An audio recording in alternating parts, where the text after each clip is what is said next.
இருக்கிறது லைவ்ல இருக்கிறதா கேட்பாங்க. யார் கேட்காமையா இருப்பாங்க? நம்ம வந்து என்னன்னா, அ தப்பு பண்ண கிடையாது. சரியா? நான் ஒரு சேனல் வச்சு நடத்திட்டுருக்கேன் அப்டின்னா, அந்த சே அந்த சேனல்ல என்னென்ன வந்து இருக்கணுமோ நான் எல்லாமே பண்றேன். லைவ் வந்து அந்த சேனலுக்கு லைவ் போட்டு தான் ஆகணும் அப்டின்னா, நான் லைவ் போடுறேன். லைவ் வந்து என்னன்னா, நான் நார்மலா வந்து எப்பயும் வந்து நான் வீட்ல எப்டி இருக்கிறேனோ, அதே மாரி தான் லைவ் போடுறேன். இதில தப்பெல்லாம் ஒண்ணும் கிடையாதே. 2 தாட்டி திட்டுனாங்க. ஃபர்ஸ்ட்டு லைவ் போடுறதுக்குள்ள வீடியோ போடவே வந்து திட்டுனாங்க எங்க வீட்லலாம். "அ தேவையா உனக்கு இதெல்லாம் எதுக்கு பண்ணிட்டுருக்குற?" அப்படின்னு சொல்லி திட்டுனாங்க. திட்டுனாங்க.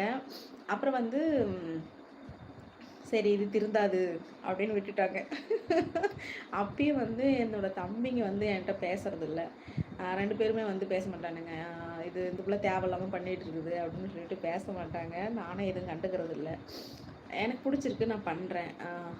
அதில ஏதாவது தப்பு இருந்தா சொல்லுங்க. என்ன இப்படி அப்படின்னு தப்பு இருந்தா சொல்லுங்க. எனக்கு தெரியும். ஒரு சோசியல் மீடியால எப்படி இருக்கணும் அப்படின்னு நல்லாவே தெரியும். அதுபோல தான் நான் இருக்க முடியும். எல்லாரும் பண்றாங்க அப்படின்னா, நானும் அந்த மாரி பண்ண மாட்டேன்.